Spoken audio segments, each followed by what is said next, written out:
Balcones' first ever year-round bourbon was an inspiration. It all had to work together.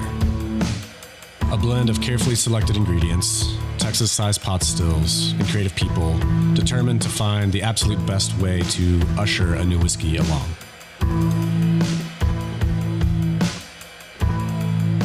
When you discover how it pairs with a meaningful moment, suddenly the feeling of drinking great whiskey becomes a whole lot more.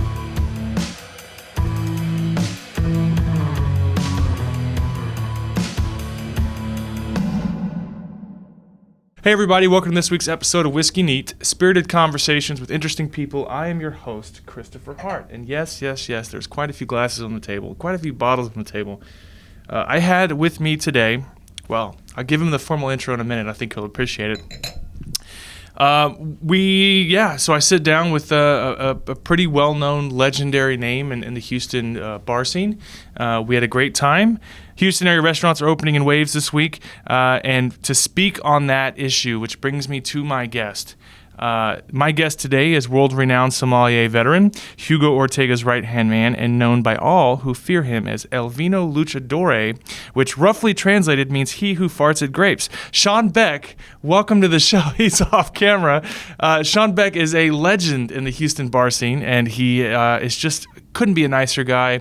We give each other a hard time online, and we sit down to basically talk about all these flood of restaurants who are opening this week. And is it a mistake? How will it be implemented? Is it a good idea? I mean, how is this going to change what we know to be our life, our what do you call it? Not your nightlife, but your bar scene, right? Your restaurant scene. So we had a great discussion. We talked and tasted through quite a few bottles, and I couldn't be a bigger fan of the guy. He's a very, very, very nice guy. So this week's show is, as always, sponsored by Terlato Distell Artisan Spirits, leader in premium artisan products like Bunnahabhain, Deanston, Ledaig, Tobermory, Bains, Black Bottle, and, of course, Scottish Leader. Glass Rev Imports. Whiskey Neat is supported by the inspired spirits at Glass Rev Imports and Amrut Distilleries. Amrut crafts one of the most award-winning Indian single malts to the exact same standards of Scotch. And, of course, I couldn't be a bigger fan. We will, now that things are lightening up, we're going to be doing a barrel pick of Amrut for this show very soon. God, it's just so good. So definitely go check it out. If you've always wanted to dip into it, calling it Indian single malt, it doesn't taste any different. It tastes just like Scotch. It's delicious, it's robust, and they have a lot going on. So huge fans. All right, so that's it for sponsors. That's it for everything going on. Cheers.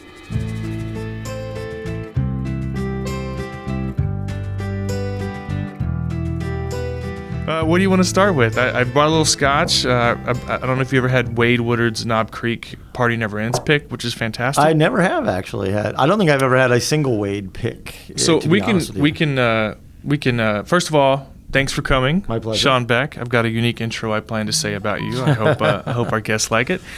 Wade Woodard went on a pick with a few guys a few years ago and was so in love with this off-profile Knob Creek pick that would you like some, by the way? I'm good for that. Yeah, it's 120 proof, so it qualifies as sanitizer for your insides.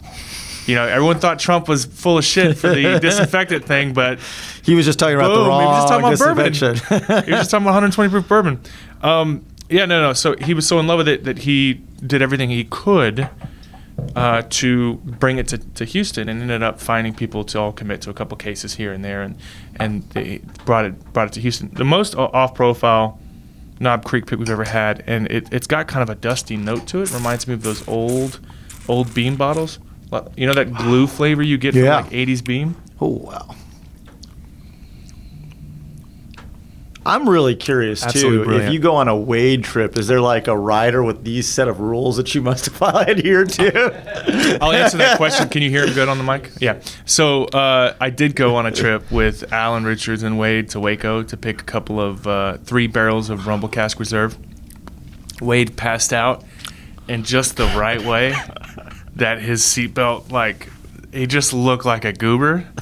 And I got a picture of him with his mouth open and his hands like this, and the belt's like choking him, and his tummy's sticking out, and it's the greatest photo.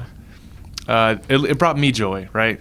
And he's like, don't show that video. I was like, all right. There's a line. I got it. It'll just stay with me forever. My wife and I will look at it when we're bored. Just because everyone he's corrected at some point or another, even though they like him, would still be like, oh. Have you ever seen the egg photo? No. So Pierre Ferrand's got that beautiful egg. Mm-hmm. Wade took a photo with it. Oh, wow. Holding the egg, and someone photoshopped quite a really graphic image out of it that just brings so much warmth. More warmth than this 120 proof Knob Creek. Right? But this is one of the best Knob Creek picks I've ever had, and it laid low. It's so distinctly rich for Knob too, but rich in a different way than your usual Knob would be. I've been trying to milk it. He actually gave me a bottle for the whiskey social, and someone stole it the second year. It disappeared. So I had one bottle left, and I've slowly milked it. But it is absolutely... It's so polished for 120. I mean, you feel the warmth in the end, but it's not an incendiary burn. It's like a slow, steady ride. Get that into frame there. So for those who don't know, and I obviously mentioned it at the opening, this is Sean Beck. Sean Beck is, 25-year sommelier? You've been doing it... 22. 22 year. Yeah. 22 years sommelier. Hugo Ortega's right-hand man. Xochi? We do Sochi. Sochi. Yep. Caracol. I mean, you guys have a whole string of beautiful, I guess you would say, concepts. That's an industry term. And we've been friends for quite some time now. You've been a very, very active member in the Houston Bourbon Society, which is great. I always love it when someone within the industry, within the restaurant industry, thrives in the group, because I think it only serves to bridge a divide that sometimes it might be perceived, the Chris Morris's, the industry versus consumer ego, like who knows more, who's the, So things have been great. The group obviously has always loved you, and you have been knocking it out of the park with the chicken sandwich debate. Still haven't had it. You know what? I like the group, and I think probably one of the reasons I do well in there is because I know that as much as I might know about whiskey and scotch and bourbon and rye, it's not my foremost area of expertise. So I don't get caught up in trying to say, well, I know this, and have you had this? And I just kind of enjoy it for what it is. I can participate in those debates, but I also occasionally learn some things I didn't know. And it's a fun group. And if you go in there with that idea of it and you just find it for the amusement and the occasional moments of enlightenment, it's great. Sure. Yeah, I think it's weird. Everything ebbs and flows. I say that quite a bit. And you go through really fun times in these groups, and it's kind of a nationwide thing. There's tons of these local groups all over the world that, you find your sweet spot. Things have been really good for a while. Everyone's been just trying to survive the quarantine and the levels of patience. And I know that there was a recent discussion on the Joe Rogan podcast that we're talking about the direct correlation that you see in economic downturn to death. And right now we're in a really interesting decision zone that's coming up frequently, that when there is several studies that have been done that shows that when the economy crashes, suicides, deaths, murders, desperation ekes its head. So there's a direct correlation to when the economy falls to a certain point that you start seeing a spike in death. But also, if we don't take precautions, then the death from the disease spikes. So it's like, at what point it's such a weird, hard thing to do. So I thought it would be great to have you on. I know that Houston is unrolling or starting to roll out a lot of restaurants starting Friday, tomorrow. And I thought I would get your input and what your thoughts are going to be, and of course, what kind of precautions as far as seating arrangements, food, that sort of thing that's going to be taking place at your string of restaurants. So we actually will not officially be opening our 4 restaurants tomorrow. We're going to wait till phase 2, and that includes Backstreet Cafe, Hugo's, Sochi, and Caracol. Sochi and Caracol may even take a little bit longer because they're in the parts of town where you have to have businesses thriving to open up. I mean, Sochi's downtown. We're next to George R. Brown, connected to a hotel, surrounded by businesses. If there's no one down there, then there's not a lot of reason to open because you have the thing with restaurants is you have a very high operating cost. And so that's the other tricky part about saying, oh, you can open up with 25% occupancy. that doesn't necessarily pay the bills. In fact, you might be losing more money than you're making on that. So it'll be really interesting. I think a lot of people, the moment they heard it, said they were going to do it, and then some of them pulled back, like Brennan's I know pulled back, and Kata pulled back. The ones that are doing it, Kata Robata, yeah. The ones that I know are doing it, it'll be a mixed bag. I think some of them will be very thorough and very organized because I already know they were with their takeout parameters. I mean, you would go by and you'd see, all the staff in masks, every cook in the kitchen in mask and gloves, changing regularly, sanitizers being used, all the front of the house staff that interacts with customers. Like in our restaurants, we don't let the people that deal with the customers deal with the kitchen. So there's a separation. But on the flip side, there are plenty of people that I have yet to see a single one of their employees with a mask on who have talked to hundreds, if not thousands of customers coming in and not use gloves. And we talked about it a little bit on HBS. There have been plenty of them that have broken and violated almost every TABC rule. So if they're not going to follow any sort of TABC rule, even though they know there's a huge fine coming their way, do I trust them to open and operate following the correct parameters and following the 25% rules and the staff rules? I would be very picky and choosy about who I go to in that first week. So we don't have to necessarily put you on the spot and say who's the bottom of the list, but who would you say you feel is trustworthy that is going to follow the rules and open? Like, I'm sure you've seen the list that Eric released here at Culture Map, a whole list of restaurants planning to open. Are there some that you think on that list that are just like, this would be the shining example of safety and courtesy? I mean, I think the higher end you are, the better off you'll be. So a place like Doris, I know they've been spot on, Doris Metropolitan, great kind of modern steakhouse. So I would trust them to execute that kind of faithfully. I think Tillman's spots, I know he's not super popular right now, but what an interesting cat he is. And honestly, his look, I mean, he was not the only one that furloughed employees, but he did feed all his employees constantly. And he took a hit on every level between hotels, the Rockettes. The whole 9 yards, yeah, he lost everything. So, I mean, there's a couple other very big groups in Houston that no one has mentioned word one of that own their own properties and yet cut loose all their staff, and they've gotten away through this with a rosy reputation. So, I feel like his group, and I know some of his people that work for him, they will deeply follow the rules. And because it's a bigger group, they'll be pretty organized about that. But I would be worried more about like mom and pop Tex-Mex and taqueria and certain burger places and, other barbecue joints that I saw were not following. There's some, like, I think, go look over at Rogel's if you've never been over there. Like, they had plexiglass on right away. They had distancing laid out. They've followed every parameter. They know every one of their staff members. They've been working there for a while. So they were great. I popped in there, and it was one of the safest places I've been for picking up anything, frankly. But I've also been by other barbecue places, and I couldn't say the same about that. I'm not going to slander anyone. Sure. But. Well, I think it's fair to say, and correct me if you disagree here, that if you are a more corporate structured, like Landry's, where you've got a really strong corporate structure, that it's probably going to be a bit more. There's a bit more fear at every level of management. Like, you don't want to lose your job, you don't want to get fired. There's a bit more whereas these small mom and I hate to put the brunt of this on mom and pop, but there's no oversight. So if you see something, say something. You know what I mean?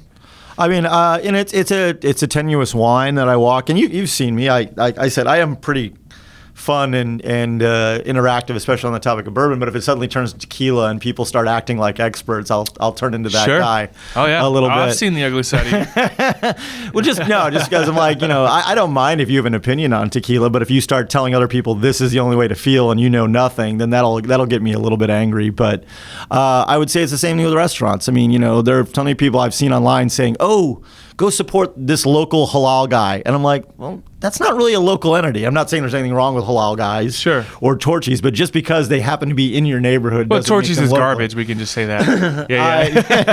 It is not one of my chosen places Torchy's for a taco ever. And their gummy tortillas. No, I'm good. But you want places to succeed, but you also want them to be taking care of their employees and then taking care of the guests. And if they're not following those protocols, it's not really good for any of us. And I'm going to speak in defense of businesses in general. Even Tillman, I'm not saying the guy's flawless, but in regards to the concept of having to lay people off to stop the bleeding of money, it's a truth, right? I mean, Pasha at Rosewater has done everything possible Yeah. to keep some sort of income coming in, but they're effectively being laid off, right? I think you can't operate a restaurant or bar if you have no income. It's one of the highest cost businesses around, period. And so if you're closed, then you can't really support a team. All our management team that stayed on took reduced salaries. Every tip we earned went into pools so that we could either buy product or send money out to our staff that is laid off. Sure. We've done a lot of feeding for industry people, both sommeliers and bartenders and out-of-work wait staff. But the reality is that if you have no income, you can't operate and you can't employ people endlessly. So this whole infectious disease rate, I don't know if you've noticed, but it's growing substantially. Yeah. What's the word I'm looking for? Exponentially. Yeah. Right. So every single year, the rates of these infectious diseases have jumped and increased, and it's only going to get worse as we continue to be piled on top of each other. Do you think that it makes sense for restaurants, and I don't know if I mentioned this on the episode with you, Brandon, but that you guys start working into the cost of operation some sort of fund for, because this is the one flaw in our economy that we realized has been completely ignored, is all of a sudden you can stop the entire function of our civilization, and the people who immediately may not ever reopen again are the restaurants and bars. Would it make sense to work into the cost of food? Because you work in the cost of rent and labor, and I know it seems unrealistic, but you should maybe there should be some guidance, an official coalition of restaurants here in Houston that say, look, in reality, we recommend that each bar or restaurant should have at least this much saved into a fund for disease and outbreak.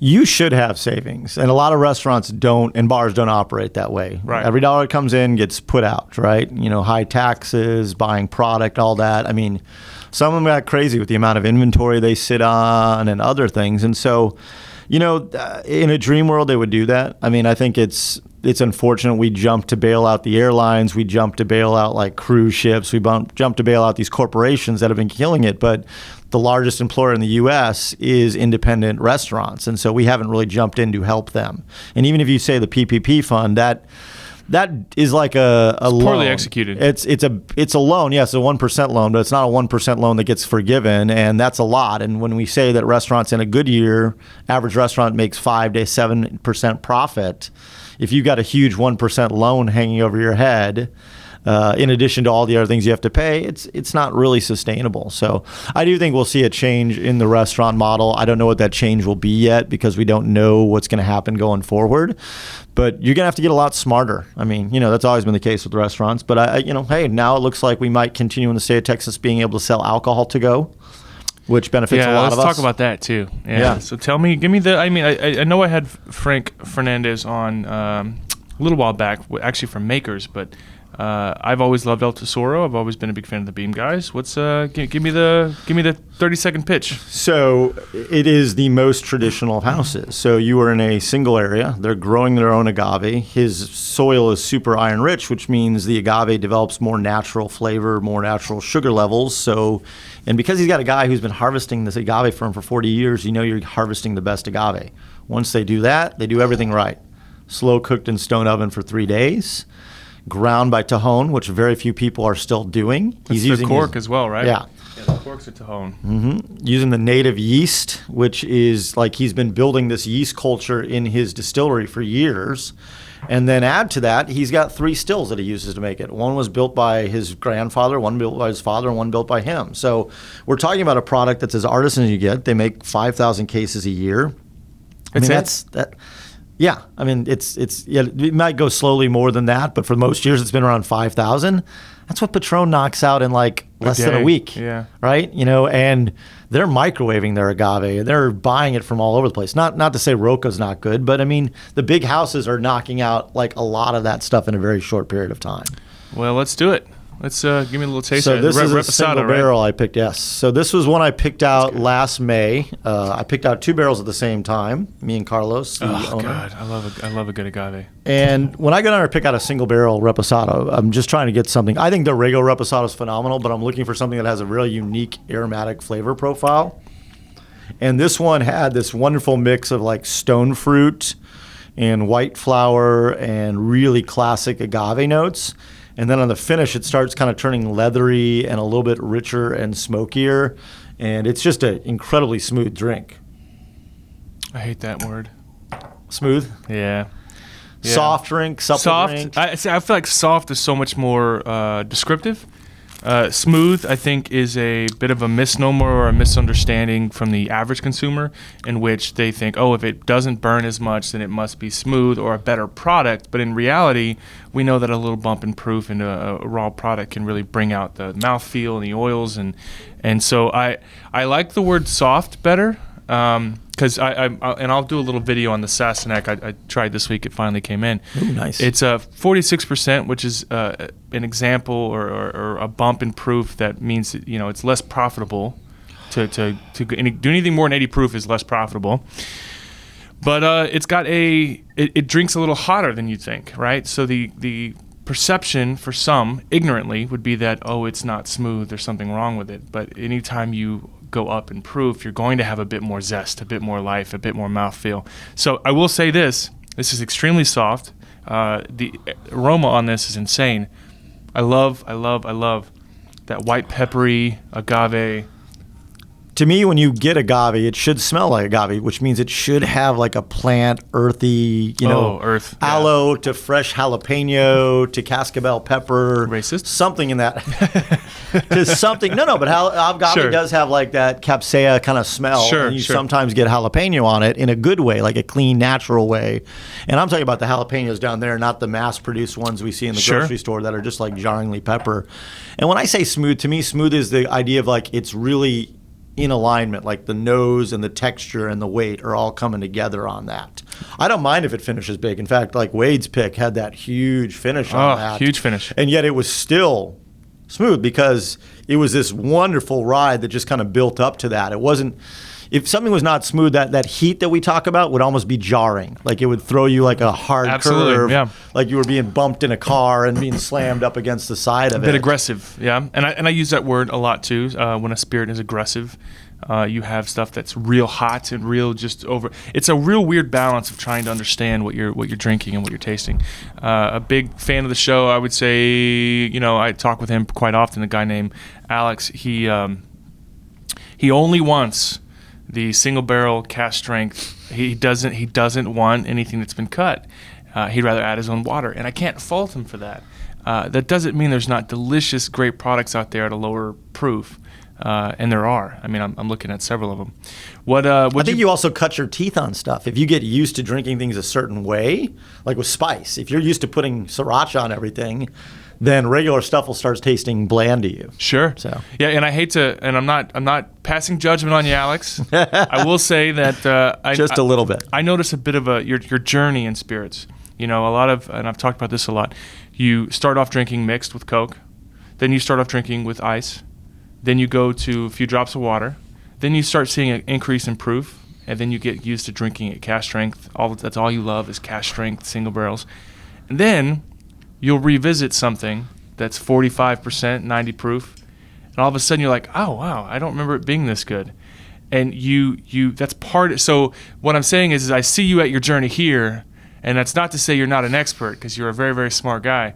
But I see a lot of appreciation and love for those 90 proof, 94 proof, some lower 100 proof stuff. A lot of bottled and bond stuff is just incredible. But he doesn't enjoy that stuff yet. And I know a lot of people who eventually make their trip back down that ladder and love it. This is fantastic. We talk in wine about like having a parabola. Like when you start in a wine, most people start out like sweet. They'll drink a Riesling, right? Like, oh, that was good, or maybe they start out with a white wine or rosé or whatever, something sweeter, Mad Dog. And then like they're like, oh, the fruit was perfectly delightful, and they'll go to Sauvignon Blanc, and Sauvignon Blanc is all about this like racy, citrusy, passion fruit guava in your face. But then they're like, well, no, I should be drinking dry, and I should be drinking oaky, and then they'll gravitate towards that, and they'll almost call you pedestrian. Yeah. And like when you become my stage, you get back to a professional, you start going back and you're like, oh my God, no, I love Riesling, really well made Riesling. I love things with acid. I love things with balance. And I won't drink very often super heavy alcohol, super high oaky, because it's not as nuanced as some of the other things. So. What did you think of our wine project? I liked it a lot. It was great. You helped participate. For those, I don't know if we've shown it on the show yet, but we found a winemaker to give us quite a bit of product. 2013 vintage Italian Super Tuscan red wine blend, and we were originally expecting it to be about $45 a bottle. We've got it down to around the $30 mark at retail. That's great. And it 13.5% ABV, so a little bit lower, not those crazy 15 pluses, and delicious for a sub $30 bottle of wine. We were very, very excited about it, and it'll actually be our own label. We're getting TTB label approval now. The label looks great. Projected label, it looked really great. It's funny. I'll post it on social media this week for those who are curious. But the label, I thought it would be great if we featured a local Houston artist. I know a guy, Wayne Ward. He's actually my brother-in-law, and he has just been this born and raised in Mexico, incredibly talented artist that does a lot with pastels or charcoal and a lot of really emotionally evocative stuff. And I thought that label would look great. And then someone reached out to me and was like, hey, it looks like the guy's drunk, passed out, right? The guy's hanging off the label, did he have too much to drink? What's happening here? So I was like, oh, I didn't look at it that way. It wasn't the intention. It was just trying to find, and we have our next artist. We're looking, if this goes well and people are happy with it, we've got another artist that we want to feature that we're talking, I don't want to say his name, but he may be famous for a certain overpass graffiti that's very cool. Houston's very well known for. So we've got some discussions. We got lots in store. So, but you helped pick it. An experienced sommelier, Michael Canfield, Rodney. What's Rodney's last name? Willis. Rodney Willis. Yeah. So he's also a sommelier, super well versed. And you guys loved it, thought it was great, and it was cheaper than we expected. Boom. I feel like it's a winner. I can't wait. If you can get good Tuscan wine at that price point, I think that's fantastic. And I like that you guys have slowly evolved the sphere of things that you're recommending people to drink. Because at the end of the day, the pushing HBS it for years. brand should be this is the tequila we should drink, and I'll say it should be El Tesoro, or this is the winery you should start looking at, or these are some of the rums you should start getting into, or gins you should start getting into. Yeah. And that's good because you want to kind of and brandies, Armagnac. Yeah, you guys want to evolve people's, in fact, I'm going to take some of that. Evolve some of people's palates and show them things that they necessarily wouldn't. And the fact that they know how, they can trust you guys because of the bourbon picks or the rye picks or the scotch picks allows them to comfort to branch out and do other stuff because, I can't drink high proof spirits every single day. I could, but I probably shouldn't. So I do mix in wine a fair amount, and I think a lot of HBS drinkers also like wine. And so I think this is a nice evolution. We were essentially for years, real early on, we were trying to say that we're really the Houston Booze Society. But we kept the name the same because it was nostalgia and we loved it, and bourbon was where, Matt got his start in Kentucky. But we've done several rum picks. We've done several brandy picks. In fact, I like that Matt is the shadow lord of HBS. Yeah. Actually, Arden's the shadow lord. She's not in the shadows. She's ready to say something. But we've got something that and I don't know if I mentioned on the show, but we've this Lincantata Armagnac pick. So good. We've got this in the works, and I'll just kind of show the camera from here.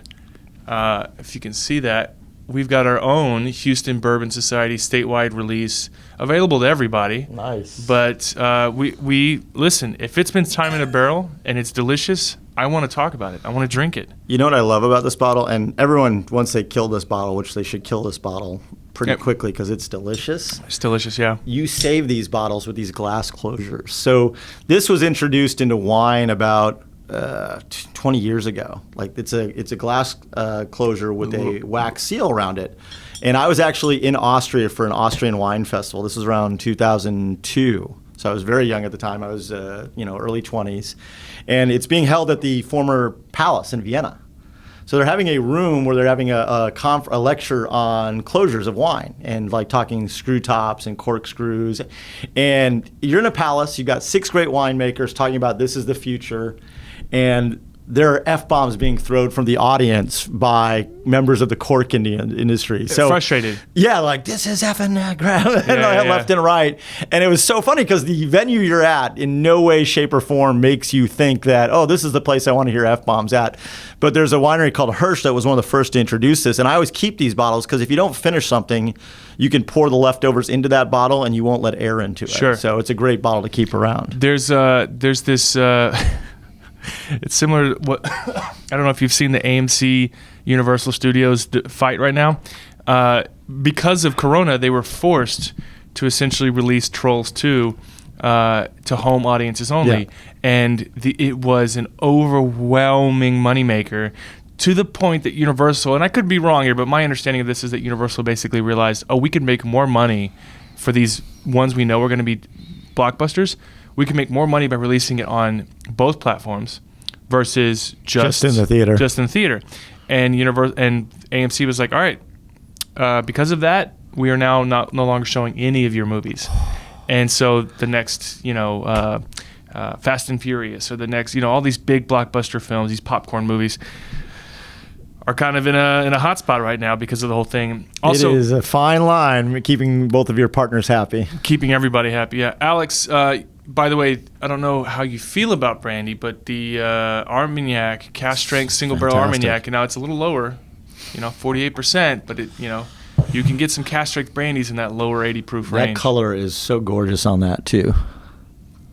And that's one of the joys of Armagnac is not only just the aroma, but the color and then the texture. And, corn-based stuff is great. Grain-based stuff is great. But grapes... for poor people. Grapes make such amazing everything. Like, the variation of flavors from a grape is unparalleled. It's brilliant. Yeah. Yeah. I know Chuck Cowdery was recently talking about that. All these distilleries making hand sanitizer, it would be cheaper just to make it the typical way as opposed to distilling from grain and stuff. But in the pinch of things, they've done a lot to help. But my whole point is that there are cheaper ingredients out there. Much cheaper ingredients. Grapes are fantastic. There's a local distillery I know of. I'll say it, Gulf Coast, that has made some Muscati-based brandy that's about 3 years old. Someone I trust very well said it's some of the best juice they've ever tasted, but even with a reasonable markup, it's crazy expensive. Yeah. The base product is so well. I mean, that's why Pisco is such a value. I mean, all those Piscos are being made with variations of grapes. A lot of them being versions of Moscato that grow down there, and it's why it's so insanely can't stand aromatic. that wine. Moscato? Yeah. Like the basic Moscato d'Asti or sweet sparkling Moscato, like the stuff they sell at Target, that's pretty much for like sorority sisters. But like really good Muscat, like there's stuff grown in Greece and it's grown in northern Italy, pockets of Australia. It can be downright fantastic. Well, what'd you bring today? I brought 3 wines because one of the things we're doing at the restaurant right now, and we were talking about a second ago, is that we can sell wine out the door. We can't sell liquor other than 375s. So that's garbage. Yeah, I know. Yeah. But we can sell wine out the door. And so I've been putting together kits, and I've been doing these little $85 6-packs that are designed to show you some pretty brilliant wines at not a lot of money. So these are 3 of the ones I'm currently using in the kits. So I brought a Sancerre, a really classic French Sauvignon Blanc from one of the most, it's the Armagnac of Sauvignon Blanc. It's the area that gets the most attention in France. I bought a very cool rosé from the Basque region of northern Spain. You don't see a lot of wines out there, but they do a lot of a wine that's kind of slightly effervescent called Chocolina, and this is Chocolat. This is a rosé version of that. And then I thought we would taste today a really killer Malbec out of Argentina from a property I've been to. Huge fan of Malbecs. Oops, sorry. You got your glass. Malbecs? What's the... Malbec. I mean, there's, both ways are acceptable to pronounce it. So this is a winery I've been to. It's in Mendoza. Sorry about that. No worries. You see my Somm skills are slipping because I haven't been on the floor lately. And this guy is just a really, Alfredo Malo, he loves Malbec. And so these are that's what he makes. And he sources them from different spots and unique vineyards and flavor profiles. And this is one he does called the Rebellion.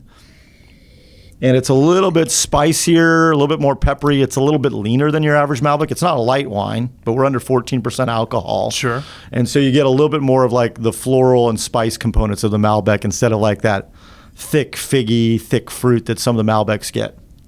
Bouncing between different proof spirits and obviously different levels of oils. I mean, God, that Knob Creek was so robust, and then the Altasoro seems so much more softer, but fragrant, more fragrant. And now the wine side of things is just brilliant.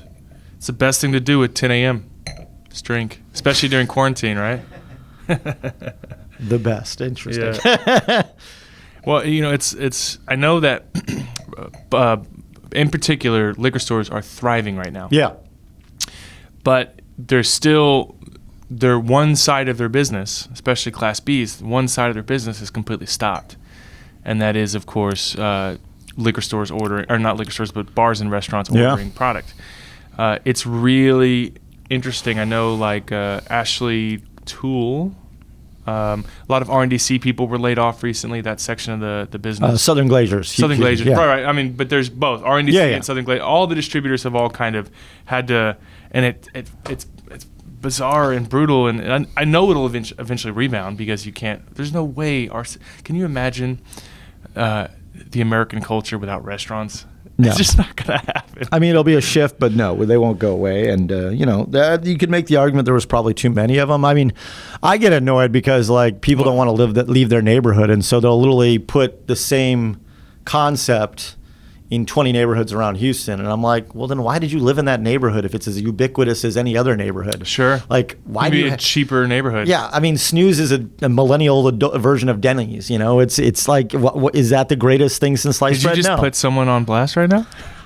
I just said it's like it's a modern version of Denny's. Like, you debate whether that's like a blast comment. Like a really nice Denny's. Like Denny's. It's very Instagrammable. But Denny's, but like with the napkins that are like the really good napkins, Like, it's very Instagrammable. I don't. Does Snooze do that? I'm just pointing out that, Yeah, that's actually, I mean, look, we all grew up on IHOP, and now suddenly you're like, well, I'm broke. Well, you're spending 3 times as much on pancakes. What did you think was going to happen? Oh, I'm going to get it. But I'm like, and I'm not saying that a place like that shouldn't exist, but I'm like, like we closed down the best pancake place in Houston, closed down last year. What's that? That was the Fountain View Cafe, across from that HEB, not terribly far from there. Yeah. Their pancakes were the best in Houston. But in this new culture where people are hitting First Watch and Snooze and like these 60 different ubiquitous and common, like all these. Our turnover rate is ridiculous. So we closed and this is a place where like I used to see rocket players eat at all the time. Clyde Drexler, Mario Ellie, and you. I'm not familiar. But you would go in there and it was this. I mean, hands down the best pancake ever, and it's gone, right? And it's not the only one. There's plenty of other places that are going to be gone like that as well. But I mean, that's why I beat the drum. Like, God, support local, support the places that are owned by people that live in your neighborhood because they're paying property taxes. Their kids are going to school with your kids. They're employing people. They care about how the neighborhood looks. Yeah, I understand that these chains employ people in the area, but there's a sizable chunk of their profits and other things that leave the area. So if you can support full-on local, then you should. And if that means you can support restaurants that are selling wine out the door versus, say, a large conglomerate that's new to the Houston market, then you should support the local one. Plus, Soms will find you better wines anyway than your average salesperson walking the floor of Total. So who else do you hate in Houston? Can we get some more names? I didn't say hate. I'm just saying that, like, I want our city to be unique and special. Sure. And if I see it flooded with an out-of-town concept in the course of 2 years to the point where people are like, well, I'm not going to go drive over there. I'm not going to go see this. I'm not going to do that. Then it loses its personality. Like, think of all the people that have stopped going to Bel Air. Right? Those places are amazing up and down Bel Air. Those who live in Bel Air are pretty grateful of it, though. Yeah. There's parts of Houston, the Heights right now is the hot spot, right? Mm-hmm. Everyone wants to go to the Heights, and even out of people who live out of the Heights, and it gets kind of overwhelmed at times. I know talking to Eric Sandler that one of the biggest, most popular parts of what he writes is the closures and the openings. There's such a huge traffic attractor, but it does worry me, especially now with an epidemic. Are we going to see a change in which there are far less concepts being opened and thus far less being closed? I think so. I mean, A lot of people get in the restaurant business with like pie in the sky visions about how easy it'll be. And I have this idea, and like, it's a lot of work. I mean, at least it has been for me in the 20 some years I've been in it. I've no other way other than to work at it. And so I think a lot of people think, well, this will be easy. I'll create this thing. Everyone will flood in. You know, like chicken sandwiches right now, like hot. They're hot, right? All the rage. And that's great. I mean, there's a place that opened in the Heights that's got like 30,000 Instagram followers based on their chicken sandwich. You've been seeing a lot of HBS love Yes. for the chicken sandwiches. In fact, I think there was even a post in which you mentioned HBS gets first dibs, like really showing a lot of love. Can we create an HBS official chicken sandwich with you guys? I mean, I think that at this moment in time is. I created it with the HBS in mind because you guys were always having the wars over the chicken sandwich. I'm like, well, we'll do it one day a week right now. Sure. During this quarantine, where I'll post it on HBS and say, come in and try a chicken sandwich. And so that's what we've done so far. And so it's become the de facto HBS people have been dish. loving it. I haven't opened it to the public yet. I mean, you guys sell it out every Oh, really? time. So, yeah. Oh, wow. Like a few people in the public have gotten it. I tried to invite one of the guys in the sports station here to come try one. Eric's been over and had one, but for the most part, that thing gets cleaned out. So What did Eric think of it? he seemed to like it. He was very enthusiastic about it. So I didn't get to sit across from him while he ate it, but he told me after the fact he enjoyed it. So yeah, I mean, I think we'll continue to see these things. I know we are about to get a overwhelming amount of honey. yeah. So if we needed to bring some barrel aged honey to you that'd be very cool. to play Yeah. with, I think would be fun and continue that love of. I think there's just such not synchronicity, such a reciprocal love thing happening with everything that you've done, and I know we're huge fans of you. You're one of the most opinionated guys who hasn't been slammed in HBS. Like Chris Morris, there's been like full blown out arguments. Sean Beck is probably somehow, I don't know how you do it, you're the least controversial opinionated guy I know, and you will speak up, but you are the Pasha Morchetti without the cool mustache or shirts. So I'm the less cool Pasha. That's fine. No. Pasha is amazingly cool. So Pasha's level of cool is off the charts. It's immeasurable. It is, right? I'll take that. I think it is because for the most part, I don't leave scorched earth. I mean, I'll be very supportive of my opinion and why I have that opinion, but it's always an encouraging opinion. And then if I interact with people, I will bust my butt to make sure they are happy and have a good time. I mean, I think everyone who's coming for the sandwiches sees how I am in real life, and so, you know, I'm not to say some of these other guys are not that way, but it's very clear that I'm a hospitality guy. Sure, so, you stay focused on that. There is we had a fantastic time for St. Patty's Day right before the complete epidemic, shut down. We had a great time at Backstreet Cafe. Fantastic meal. And that Malbec was just chewy and tasty and delicious. No, man, and for it's part of a 6-pack for $85. That is a legit wine. Can we try the rosé? Yeah, absolutely. I don't think I've ever. The last time I had rosé just by itself has probably been a decade. And this is one of my personal favorite rosés. There's a guy, Ben Roberts, who works for Republic, a cohort of Rodney's, who found this producer in Spain and showed it to me, and I just thought it was fantastic. It's not a style of rosé you see very often, but I'm a big believer if you're going to buy rosé, you buy it somewhere near the Spanish-French border. Like, that's the place where rosé was born. So it would be like saying, well, I only drink bourbon, but I only drink it from Iowa. Well, wait, why would you not go to Kentucky for bourbon at some point in time? But there's some people that will get caught in it. And so they'll only buy California rosés, but really Spain and France put rosé on the map, and they still do it the best.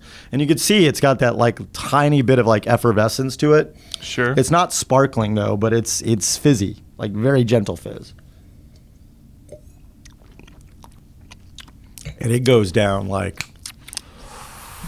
almost a strawberry note there. Just really fruity, really nice. Not sweet though, almost like pickled strawberry. It's a bit drier, yeah. Pickled strawberry, that's a good one. And here's the thing: if you didn't although I'd be hard pressed to find people who don't like on a warm day sitting outside drinking this. If you didn't, you could spike it with some liquor and turn it into a sangria really easy. Yeah, frosé. That's what I was kind of hinting at earlier. This with fried chicken, by the way, would be money. We had.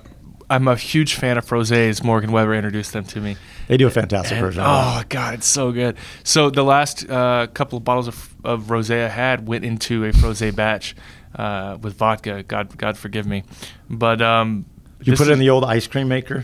Yeah, well, no, the old blender with some ice. Oh, you know, yeah. Made it so almost like a smoothie or a slushy. Try it in like make sorbet, but cut in the rosé and use one of those like one of those ice cream makers is great. But that frozen gin and tonic, it's hard for me to drink the frosé over there because that the frozen gin and tonic is way better. Is perfect. Yeah, it's a perfect drink creation. So Their two frozen drinks at 8 Row Flint have. When I go there, I order tacos. They're vegetarian tacos. They have Brussels sprouts, freaking brilliant, with these pickled red onions on corn tortillas, with this they take local corn to make their tortilla chips. I'm eating tacos and frosés and frozen gin and tonics, and that's it. No whiskey. Love that place. So with your honey, you know what I think I would do, because one of my favorite combinations is fresh fried chicken and honey. Oh my God. Yeah, so let's get some HBS honey in your place. We'll do the 3-day fried chicken, because I have a fried chicken recipe where you brine it for 2 days and then you fry it on the 3rd day. So and then we drizzle it with the HBS honey. Oh my God, that'd be dope. That would be That'd be dope. Yeah, I think that's going to go really well. I'm a little bit more nervous around the coffee idea, because that can be real hit or miss. But I had a cup, and the guy. In fact, I'll be picking up the barrel and some bags today. It is the only time I've ever had whiskey barrel-aged coffee from single source, roasted here, that didn't taste like shit. Pardon my French. 12 minutes in. There's a cuss word 12 minutes in. But he slowly added in the roasted coffee beans to the whiskey barrel. Elijah Craig, love Carrie. Yeah. Love Carrie. And yeah, it was God, it was I'll have good. to try that. I'm a huge EC fan, and I think I'm a huge Carrie fan. I love coffee. So. I want to put some beer in the barrel afterwards. Yeah. Take the coffee beans. They've been sitting there for the last 3 months. Fresh roasted coffee beans, and then throw some beer in the barrel. If the barrel's not too dry and leaky, but I think. Well, you should. I mean, there's two breweries in town that do a lot with coffee, so you could ask the guys over at Eighth Wonder their perspective on it, or over Rasul, at Buffalo Brew. Yeah, love Rasul. Yeah, but I think Buffalo has always done great coffee stuff. So of course, Rocket Fuel. They do that Vietnamese coffee porter. It's the best thing they make. Yeah, in my opinion. So many good beer and coffee options out there. So all right, I got to finish this Knob Creek. It was very tasty. Wade does seem to know what he's doing. He's got a little practice. He's got a little bit under his belt. Yeah, remember that story I told you before we started recording? Wade fell victim to that guy too. Yeah, we'll talk. I'll tell you that story later. Oh man. So we'll. That is tasty. Delicious, absolutely delicious. So you're doing these. When 3 did you? packs? I'm very curious. When did you? Because I don't think I ever heard that. Start drinking whiskey. I told that story a lot on the show. So I was just curious. How old were you? Was the first time you had whiskey? Well, I mean, mixing with Coke and doing rum and Cokes and Jack and Cokes. Since I 14, 13. Since I was legally allowed to drink. Yeah, legally. No, I started drinking in high school. But do not recommend it. But I definitely tried. I hated beer, found beer, and in that environment, you tend to appreciate that as your early alcohol choice. But I switched from beer to whiskey with when I started dating this woman, and always a woman. Her father didn't care for me too much. In fact, he gave me a real run for my money early on, but I stayed strong. And one family holiday, Christmas, I can never remember if it was Christmas or Thanksgiving, but I brought over. I heard he liked Scotch. I bought a bottle of Lafroig 18. First ever purchase of Scotch. Wow, Lafroig that's 18. a big one. Another Beam shout out. Brought it to Thanksgiving or Christmas. I forget. It's always at the same family extended house. And that was the first time we ever had a drink together. First time we ever saw each other for human instead of being the bad black sheep of the family.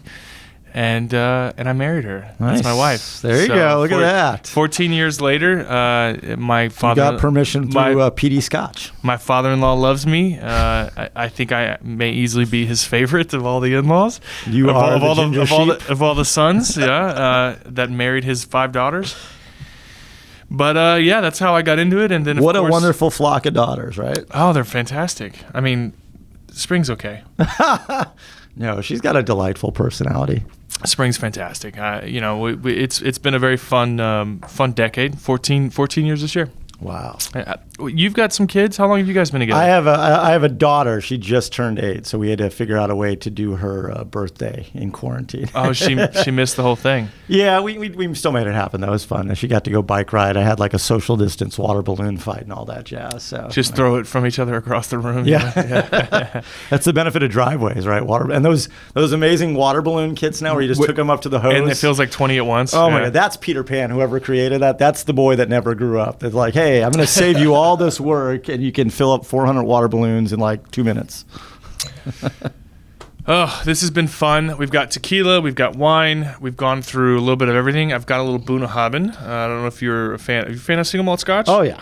Do a little Bunnahabhain before we take off. I know we're out of time. Well, I'll still drink my taste though. Yeah, as I pour, I didn't realize we were out of time. Let me. We found the 2 guys who talk a lot. Yeah. We'll see each other off here. So we think, how do you think, is Houston going to recover? Yeah, we always have. What percentage of restaurants you think will permanently close from this whole thing, as a result of this whole thing? I mean, I think it's probably 15 to 20%. And in Houston metropolitan area, there's about 10,000 licensed establishments. So we're gonna lose 1,500 of them. Yeah, maybe not immediately, but I think eventually. I mean, it's just, it's a big hit, and a lot of them did not have savings and were not prepared for this and haven't gotten any loans. And so it's just it's a reality, and a lot of them were paying too high a rent. So, all right, well, you guys stay safe. Thanks for coming. I appreciate it. Cheers.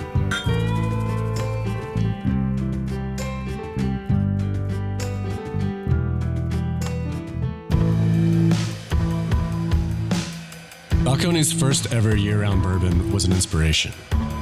It all had to work together. A blend of carefully selected ingredients, Texas-sized pot stills, and creative people determined to find the absolute best way to usher a new whiskey along.